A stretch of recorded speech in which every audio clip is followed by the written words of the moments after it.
خۆشەویستانی کورسات نیوسڵاوتان لێبێ لەگەڵاو کارانم بەیەکەوە پانۆڕامی ئەم شەوتان پێشکەشەکەین. ئەمڕۆ بۆ پشتیوانیکردن لە بڕیارەکانی دادگای فیدراڵی ژمارەیەک لە مامۆستایانی هەڵەبجە و سلێمانی خۆپیشاندانیان لە کۆمەڵێک ئاگادارنامە یان ئەوەی پێوترە فلێکس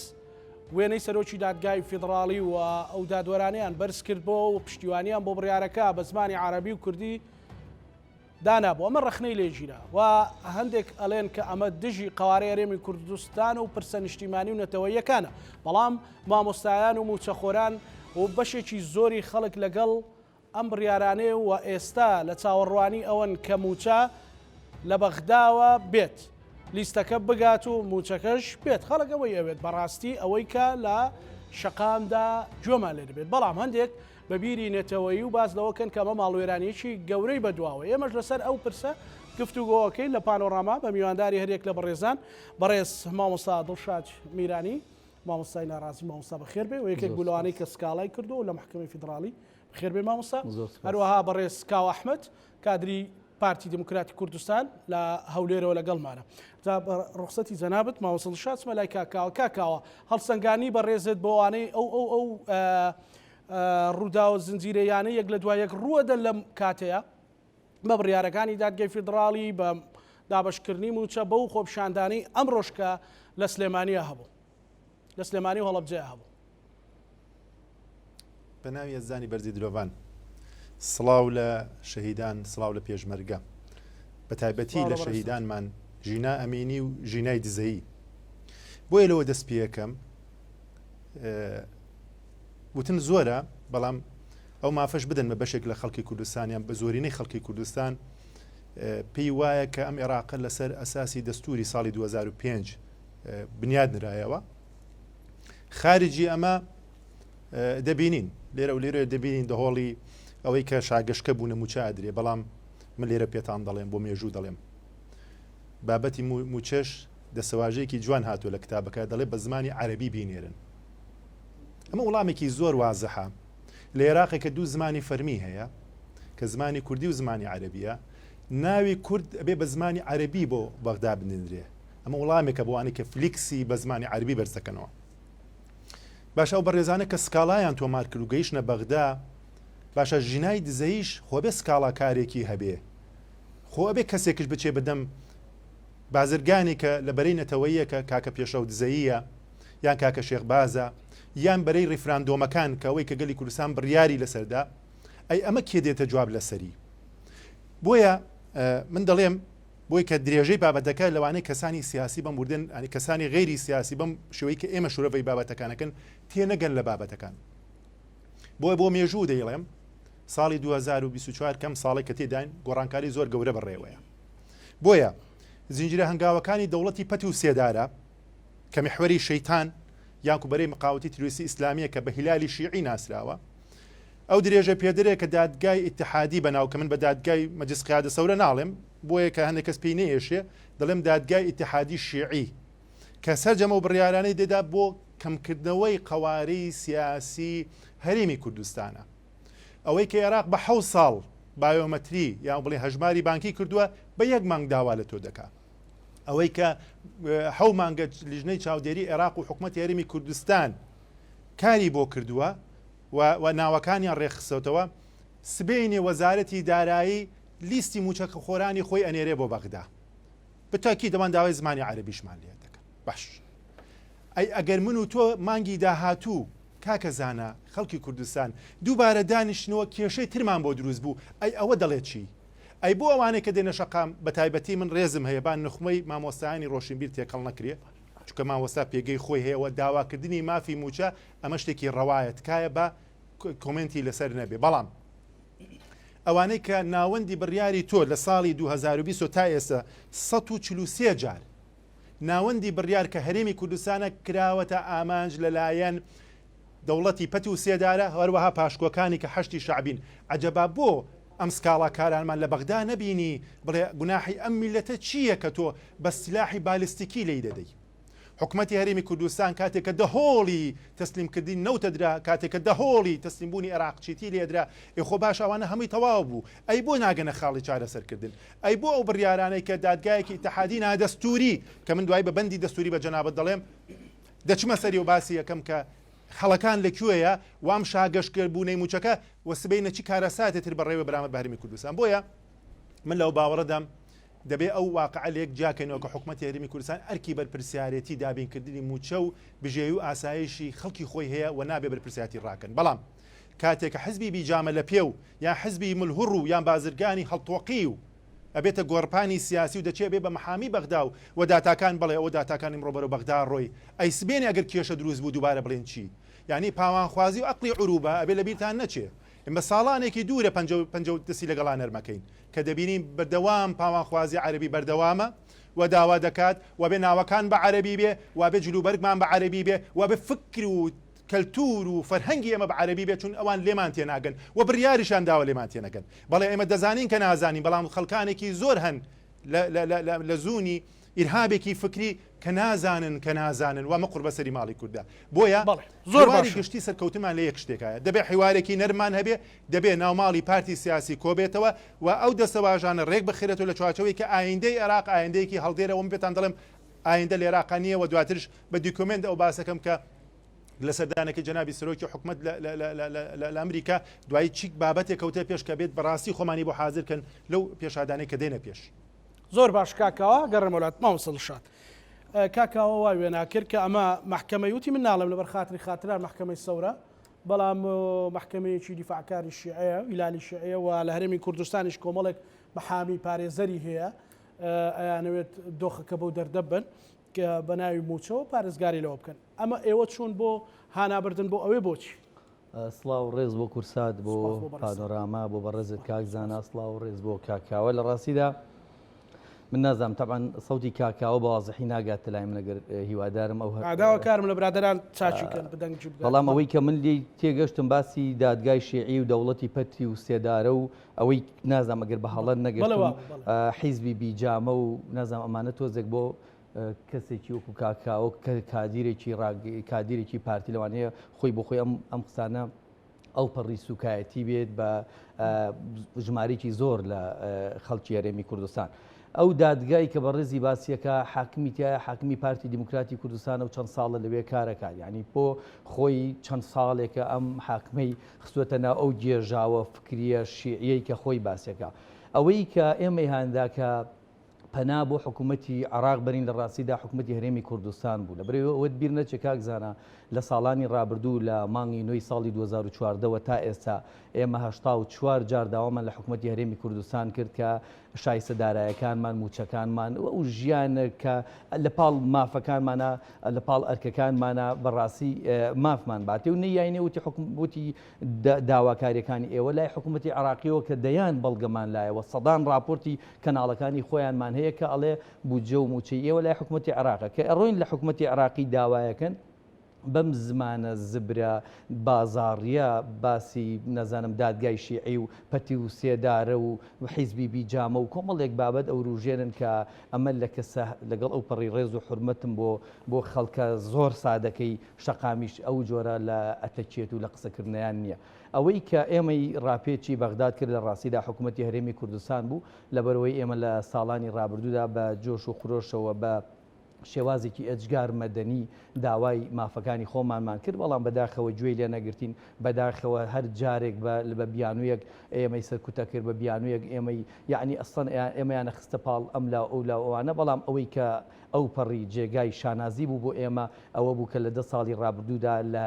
پارێزگاکانی سلێمانی هەڵەبجەی دارەکانی گەرمان و ڕاپەڕین بە قەزای کۆیەوە کە ئەمە پێمان وایە و بەستەبوونێکی خۆماڵی و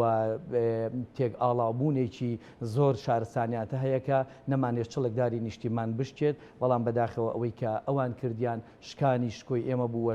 جارێت تریژیانەوێ لە سۆشیال میدیا و لە کۆمەڵێک بابەتی ترەوە سەدان تۆمەت بۆ ئێمە دروست بکەن ئێوە ئێستا پارێزەری ئەو حکوومەتی بەغدانیان پارێزەری موچەکانتان ئێمە دژی دزین لە هەر کوێیەک بێت جا ئەو دزاگەر هەر کەس بێت یعنی تۆ پێ دوانە بێ کە لە هەرێمێکە ئاژیت ئەم هەرێمە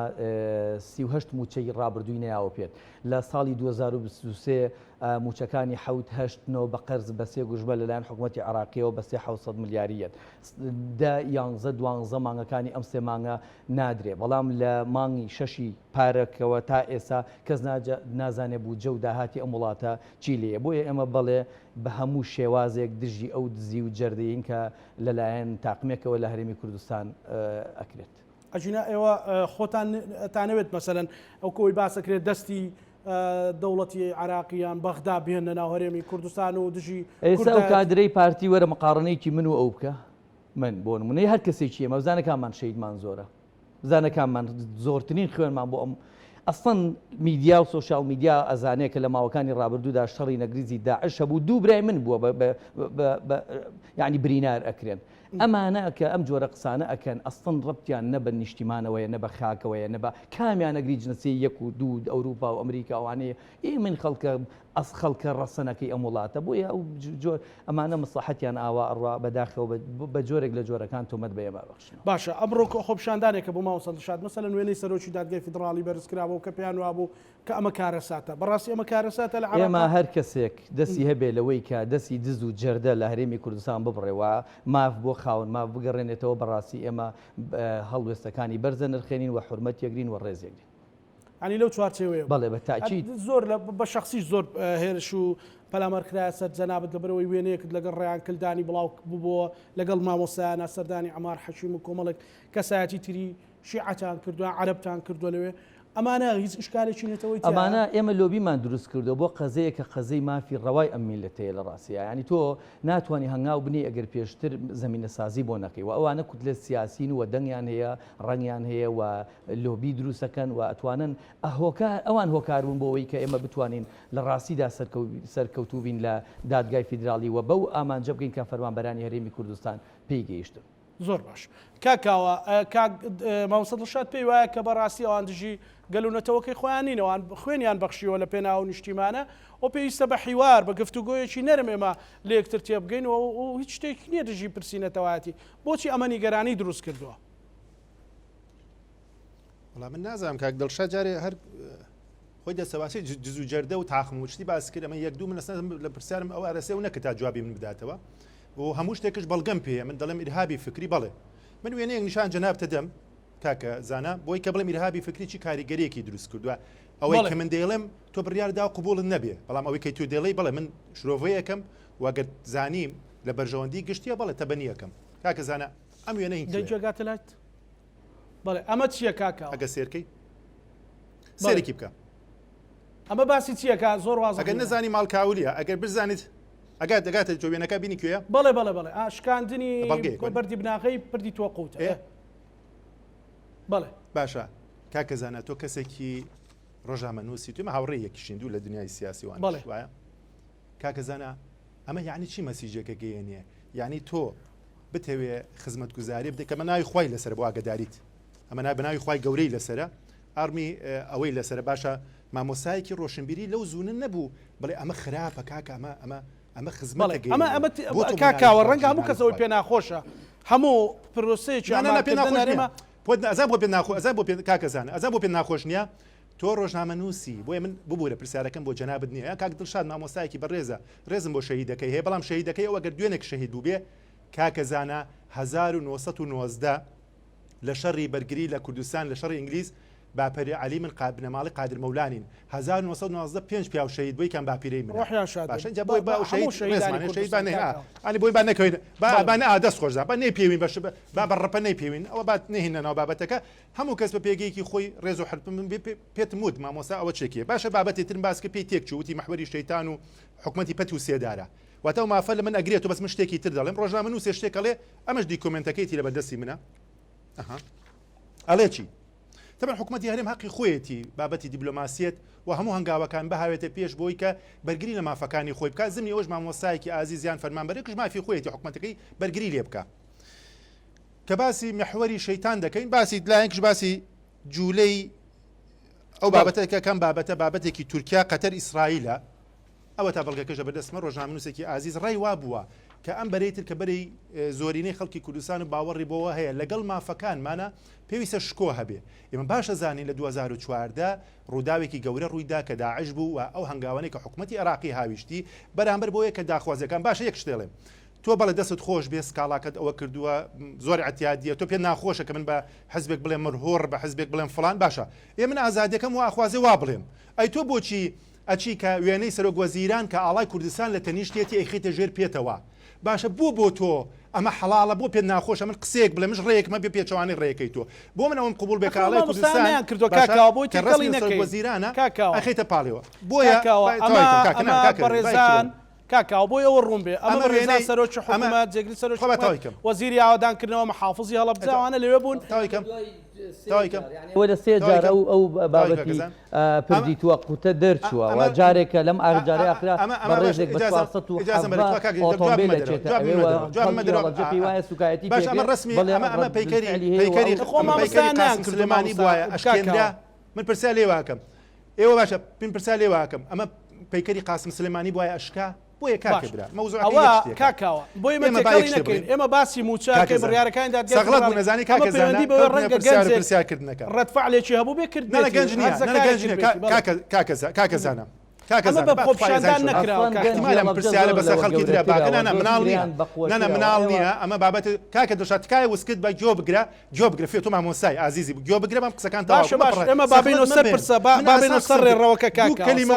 دوو کەلیمە سەخڵەت بوو نانا سەخڵەت مەبن سیاست بە نەفەسێکی درێژە کرێت تحملی ئازادی بکەن ئازادی باش ئازادی هاکان کە باسی ئەو مەکە بۆیە کاکە دەشات ئێوە بابەتەکە زۆرەوە گەورەتر داخوازێک پێویست ناکە تۆ لە خۆتەوە ڕێیەکەڵێ بابەتێکە ناگەم چێڵی مەپەڕە ناو قسەکان تۆ جارێ ئەدەبی کەلامت هەبێ کاکە دڵشاد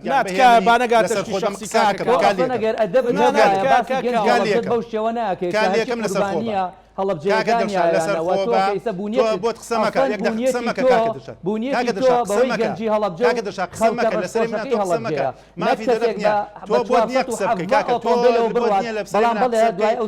هیچیت پێ ناکرا هیچیت پێ نیە تەنها پێ کاکەم بابێ سەر خۆپشاندان و پێویستە گوێیەک ڕاستەکان بزانێت بۆیە کاکەزان حیزبەکەیشت گەنجی لەبەرەوەی کە تۆ ئەمسالی ئێوە خەڵکانێکن بەناو هەڵەبجە باس مەکە ئێوە خۆتان یەک جازە بەرێ ئەم بابەتەی کە ئێوە ناوی خواتان قبول نییە کە حکوومەتی هەرێمتان قبول نییە زۆرینەیەکیش هەیە ڕێی حکوومەتێکە بەڕاستی ناتوانێت دەوری کاریگەریکی باشی هەبێ و ناتوانێت لە ڕەدەبەندی ئەو دەوڵەتانەیە کە دەوڵەتێکی لە ئاسێکی خوارەوە لە فەسادە بۆیە ئەگەر لیستی هەشتی شعبی ئەگەر هەبێ وەڵامە قبولمانە بەڵام بە پێچەوانەوە ئەگەر نەبوو بە وتەوەژمە کە بتانەوێت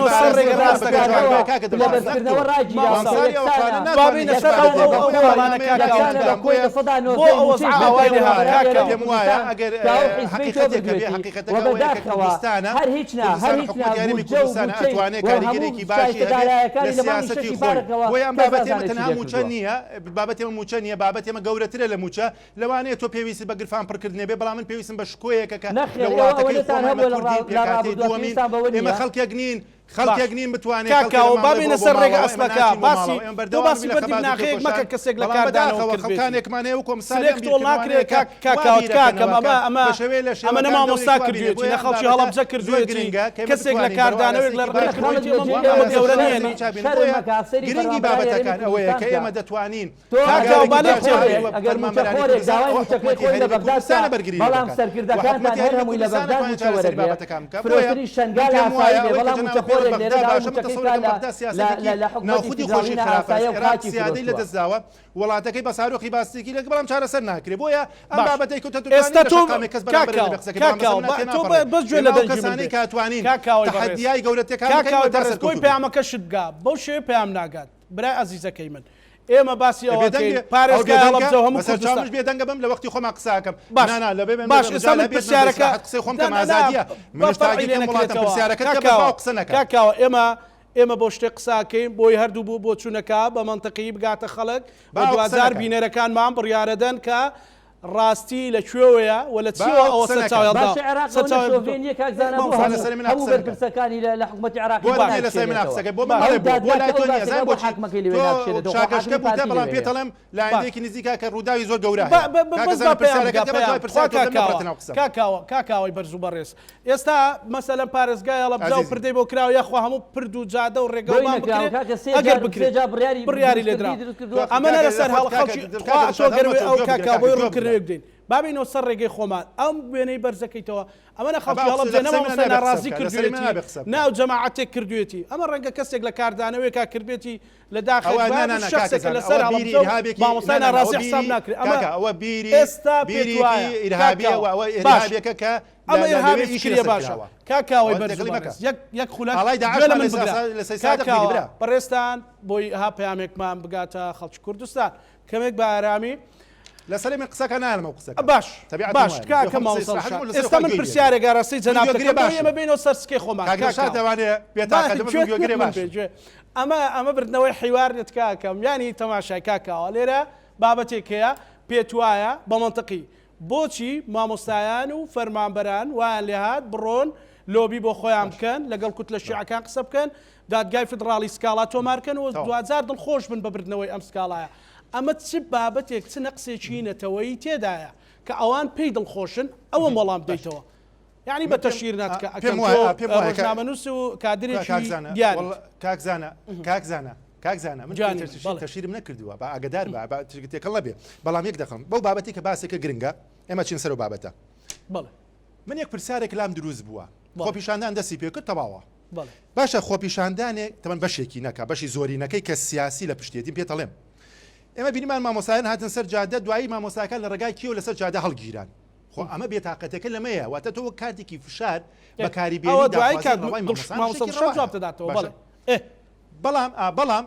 بەڵام ئیرهابی فکری من باسی شەڕەکەم لە بزەر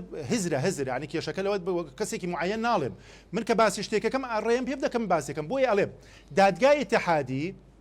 اتحادیان دادگای اتحادی شیعی کارەکان و هەنگاوەکانی دیژە بە نەما دەستوریەکانە عنی تۆ گەسیری بکەی ئێمە زۆر شت هەیە حکوومەتەی عێراقیە ئەبێ پابند بێ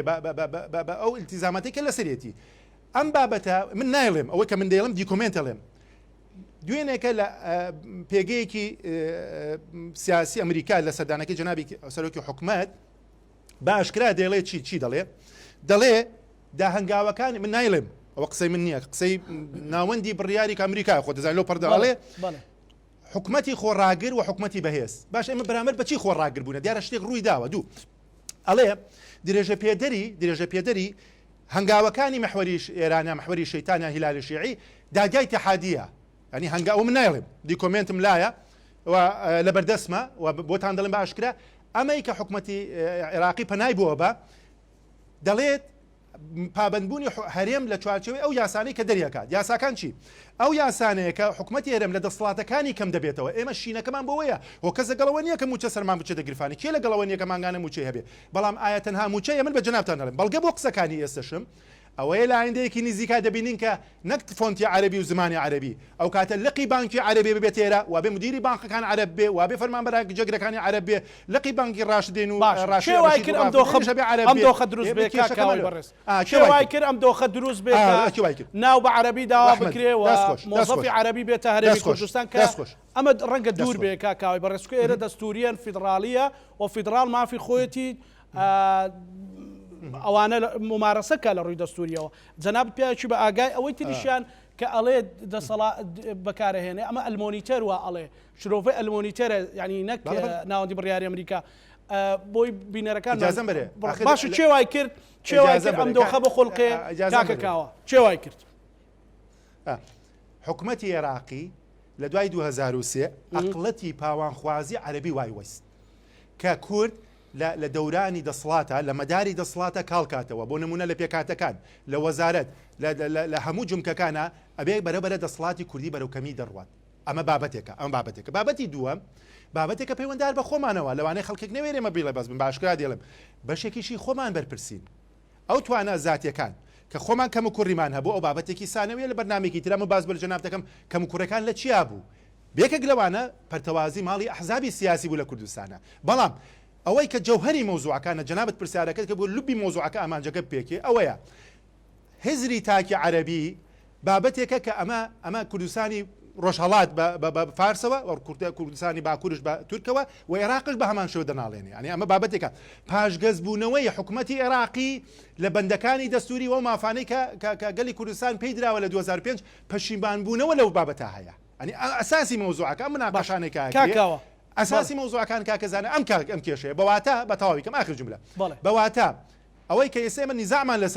لەسەر ئەوە نییە کە موچەکە بدرێت لە وەختی خۆیان زۆر شتێکی باشە میکانیزمی ئالێتەکە شتێکی باشە و تەنها موچەش نییە بەڵام کێشەکە لەوەیە ئەی وەزارەتی دارایی چی مەکانی لە عرابات چییە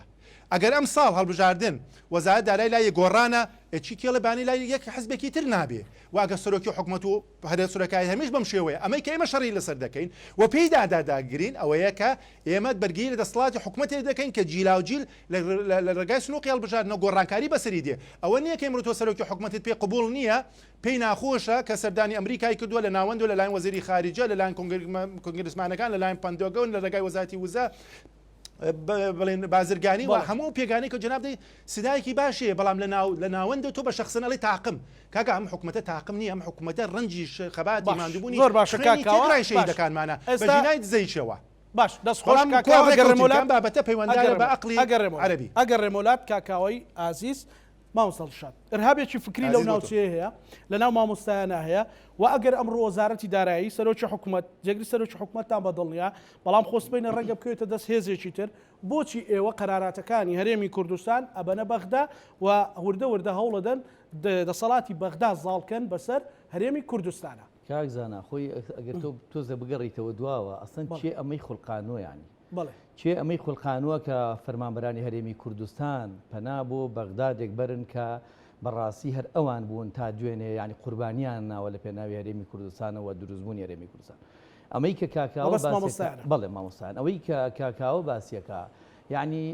ئەسن ئەوان بوون دەنگیان بە دادگای اتحادیاوە خۆیان ئەندامیان هەیە لە ناویاوە خۆیان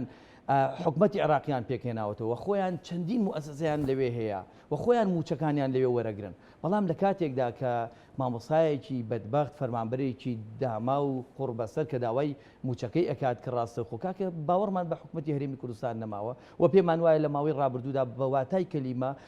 یعنی فڕ و فێڵی لێ کردوین ئێستا داواکەین کە لەلایەن حکومەتی عراقیەوە موچەکانمان پێ بدرێ ینی چیتیایە تۆ بۆ هەموو بەرپرسانی وڵاتە لەوێ وەرێگرن بەڵام ئەگەر ئێمە لەوێ وەریگرین خاینین خۆفرۆشین نازانم چی لە کاتێکدا ئەم خۆی ناداتێ ینی کە ناداتێ کاکزانە وەرە بگەڕێرەوە بۆ تۆزێک دوورتر باشە لەم چەند ساڵی ڕابردوودا چەند خۆپشاندان لە هەرێمی کوردستان کراوە ژمارەیەکی زۆر 85 جار بە فعلی ئێمە بەیاننامەمان پێشکەش بە لایەنی پەیوەندیدار بە بەڕێز لایەنی پەیوەندیدار کردووە لە حکومەتی هەرێمی کوردستان بۆ یەک جار ناتونەتە سەرخەت بۆ یەک جار داواکاریەکانیان جێبەجێ نەکردوین کە ئەسڵەن ئێمە پێمان وایە ئەگەر وڵاتێک زۆر دواکەوتوش بێ شەرمە تۆ ئەرکتە بێ بڵی مافەکەم بەرێ یعنی زۆر شەرمە تۆ بە حکومەتەکەت بڵی شکۆم بپارێزە لە هەولێرە بینین شەق لە مامۆسا درێ هەر بە ئەو شەقە خستێ ژێرگۆڕ یعنی شەرمە تۆ بڵی شکۆم بپارێزە داوای ئەمەمان کردووە داوای موچەمان کردو لە کاتی خۆیان ئەگەر دەوڵەتێک دەوڵەت بێ ئەگەر حکومەت بێت تۆ ئەو داواکاریەتەیە ئێمە ئەم داواکاریەمان هەیە بە شێوازێکی زۆر مەدەنی زۆر شارستانی کاکە وەڵی لە 10 ساڵی ڕابردوودا ئەو هەموو خۆپشاندانە کراوە چڵێکداری ئەم نیشتیمانە نشکاوە یعنی کورسات خۆتان لەوێ بوون ڕۆماڵی لەولا حیزب بۆ کۆنگری کردو لەم لا ئێمە هوتافمان کێشاوە بەریەککەوتن ڕووی نەمان هێشتووە یعنی پێ دوا نەبێت کاکە لە وڵاتێکی و فەڕەنسا بەو هەموو دیموکراتی و بەو هەموو هینەکە لێە 450 نەفەر ئەژێتە سەر شەقامەکان بەدەیان ئۆتۆمبیل ئەسووتێنرێ بەدەیان باڵەخانە ئەسووتێنرێت بەڵام بە درێژایی 10 ساڵی ڕابردوو لە هەرێمی کوردستاندا یعنی لە 19 نقطە لە پارێزگای سلێمانی پارێزگای هەڵەبجە ئیدارەکانی گەرمیان و ڕاپەڕین و قەزای کۆیە باشە لە 19 نقطەی دیاری کرا و بەدەیان 1000 نەفەر ئەژێتە سەر شەقام یعنی پێ وایە ئەمانە جێرە شێوێنن کە چڵێکداری نیشتیمان کە بە مەرجێک حیزبی دەرەوە هەبووە هەر جارێک بە جۆرێک ئێمەی هان ناوە تون و تیژی هەر جارێک یعنی قسەیەکی کردو بۆی هانمان بە یعنی خەڵکیان خستوەتە ناومان بەڵام ئەمە سپاس بەخوای گەورە ئێمە ڕێگریمان لەمانە کردووە بۆیە بە بڕوای ئێمە باشترین حەل بۆ ئەم کاتە وەرگرتنی بوچەکانمانە لە ڕێی زاڵکردنی بەغدایە بەسەر هەرێمی کوردستان کاکەوانە کاکە ئەگەر وا بواە ئەسڵەن چەند ساڵە خۆیان لە بەغداد موچەوەرەگرن بۆ ئەمە ڕووینەیەوە کاکە ئەمە کارەساتە تۆ شنگال بفرۆشی نەک ئەوە کارەسات بێ موچەکرد لە بەغدادەوە بێت ئەمە کارەساتە بە ناوێکی وەهمی دروستکەیت و بڵی ڕفراندۆم و لە 150 خاکی کوردستان بە ئاوا ئەمە کارەساتە نەک تۆ وەرگرتنی موچەی فەرمانبەرانی هەرێمی کوردستان لە عێراقێکا کە تۆ بەشێکی لە وڵاتە بۆیە ئەمانە هەمووی پروپاگەندن و تاکید شتەکان لە دەستیان دەرچوە ئێوە ئێرهابی فکری ناکەن مەسەلەن دژی سووتاندن و تێکدان و شکاندنی سیارە و خەڵکیان بەعکسەوە ئێوە خۆتان ڕوبەڕووبوون کاکە من خۆم ماڵم سوتاوە سیارم لە ڕابردووە سوتاوە ئەمڕۆ برادران ئاگادارن هەگەڕاوینەتەوە بۆ لای ئۆتۆمبیلەکەم بە بۆگەس خنجەر هەور هەمووی کون کراوە هەر ئەمڕۆ تازەترین کە شەرمە لە ئەمە بۆ هەم هیچ شتێک بۆ دەستگای ڕاگەیاندن ئێمە و جۆرەشتانە لەبەر ڕای گشتی لەبەر هین باز ناکەین یعنی ئێمە زۆر ترس لەسەر ژیانمان هەیە تەنها لە پێناوی کە ئەمانەوێ بەواتای کەلیمە موچەکانمان لەلایەن حکوومەتی عێراقەوە دابین بکرێت و هیچی تر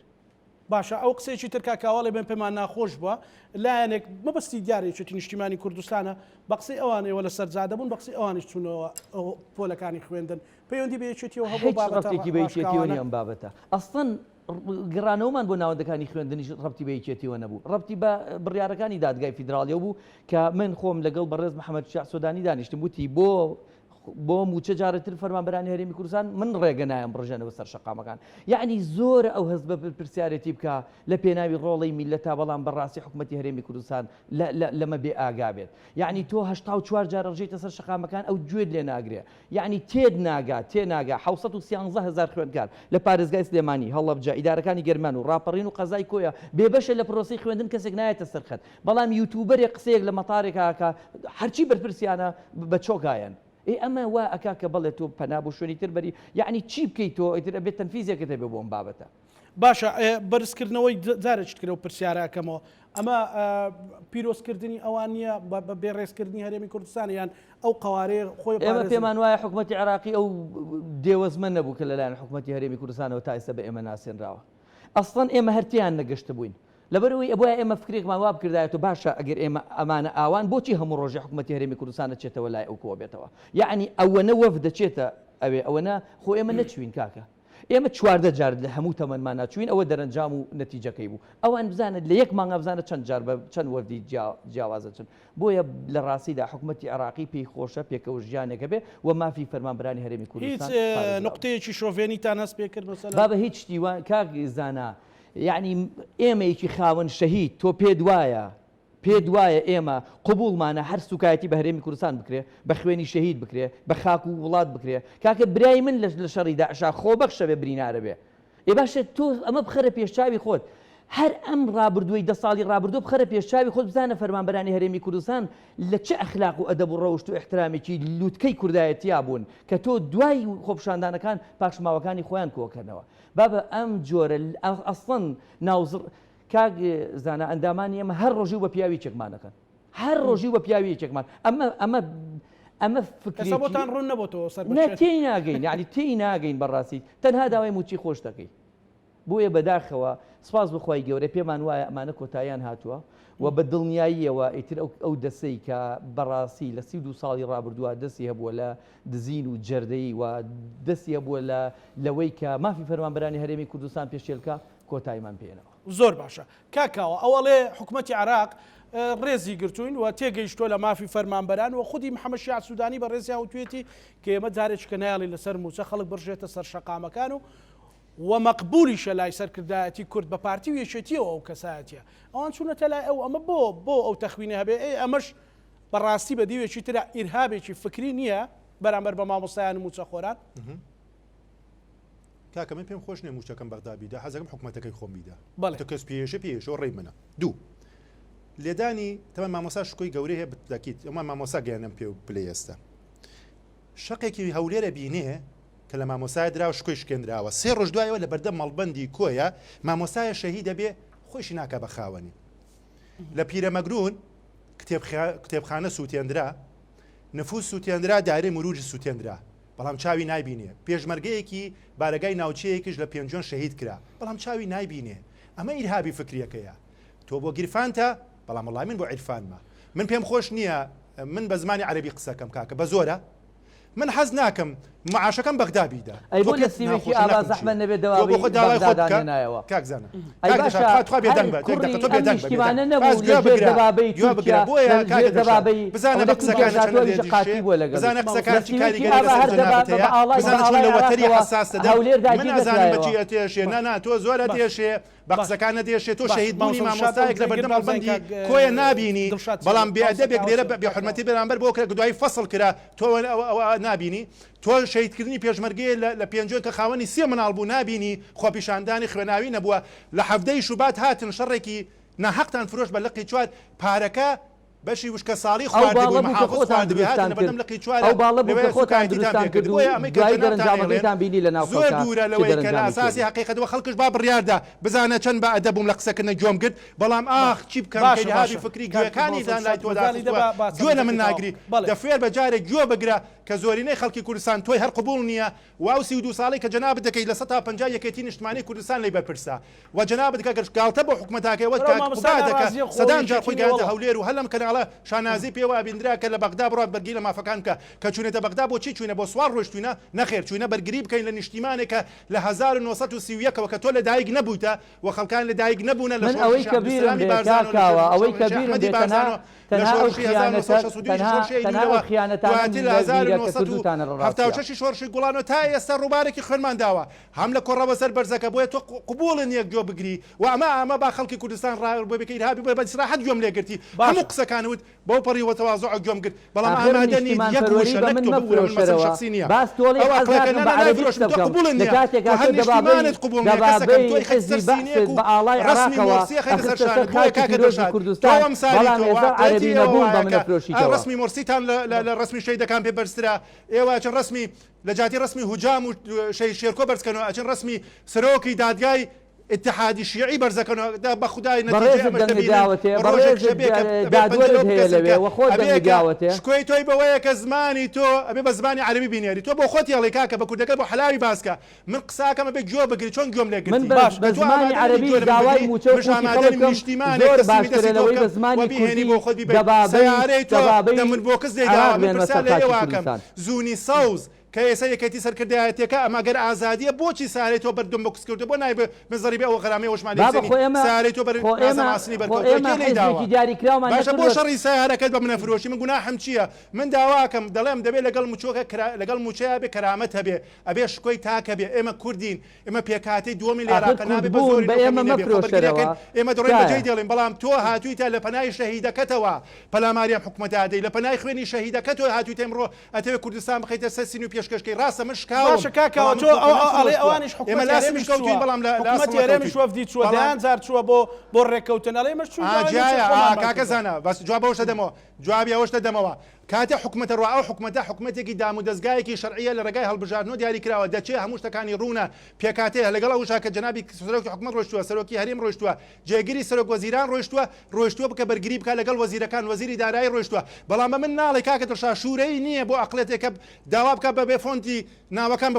بەعەربی بڕوا ئەی بۆ سکاڵا تۆمار ناکەی دەبایانی ئەگەر ڕاستەکەی بڕۆ سکاڵا تۆمارکە بڵێ ئێمە کوردین باشە هەر فۆنتەکە بگۆڕی غەڵەتی تێکەوێت تۆ بە 7 ساڵ بایۆمەتری کردووە تۆ بە 1 مانگ بایۆمەتری بە من بکەی باشە فەرقی چیە عگال بکەیتە سەر دووچی کە فۆنتەکە بکەی بە عەربی زۆر باشە کاکەوە من گوناح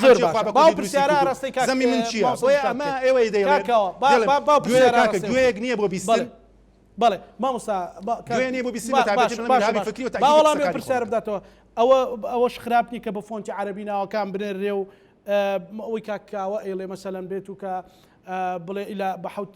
ئەوان بە 7 ساڵ بایۆمەتریان کردووە ئەو کی کارتیان کردووە ئێمە بە مانگێک بکەین چێڵێوە چێڵێ بە 7 ساڵ کردیانە چه بەڵگەی بە 7 ساڵ حکومەتی عێراقی حکومەتی عێراقیە هەرگیز وانە کە بە 7 ساڵ ئەوەی کردوێ و ئێمە پێمان وایە لە ماوەی 2 مانگە ئەتوانێت لە بانقی ڕەشید و ڕافیدین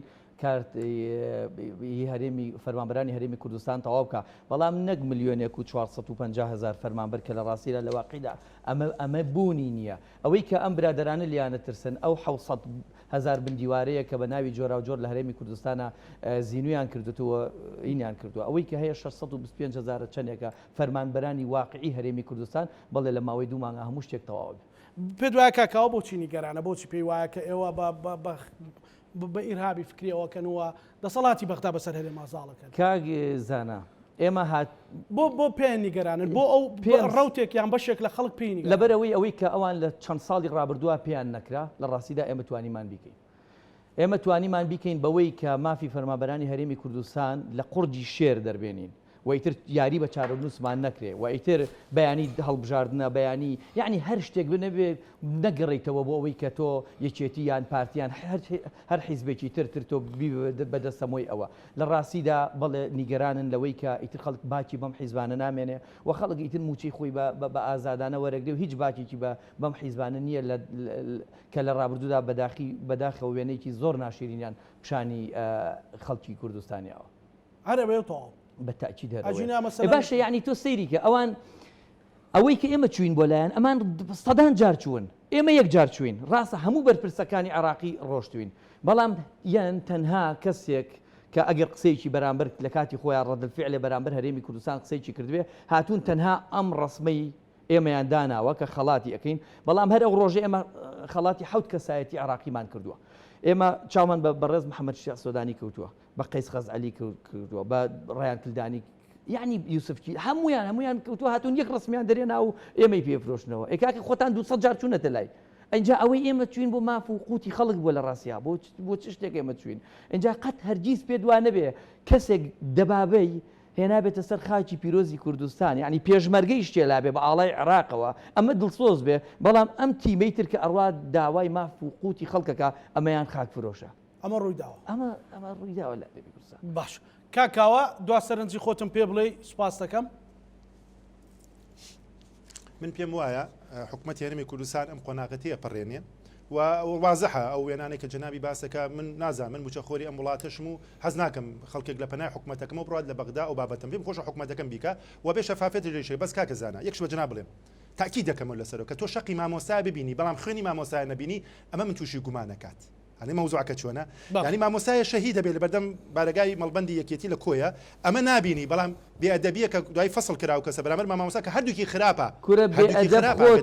بێئەدەب خۆتی کاکاوە بەڵێ بێئەدەبیەکە ئەوە نبینی لەبەر ئەوەی ئەمە 84 خۆپشاندانمان کردووە حەداکەم هەر 84 خۆپشاندانەکە بە دیکۆمنت ئەگەر چڵێ داری شکا بێ بەڵام دوادار لە نیزاعی سیاسی کەسێک ئەکوژێ بە خەڵک مەڵێ بێ کاکەم ئەگەمە لە دەستەواشەکان بێ تکاکەم بڵێ مامۆ ئیجازەمە بەڕێکی کە تۆ کاکزانە بەکارشا غەڵەت تێگەی لە هەولێر ئێسش دەم لە هەولێر بێئەدەبێ شەقی لە مامۆسایەکدا کە فەسڵ کرا باشە بعد بڕێکم کاکە کاکدش ئەو بە پەلەی گوێ ناگری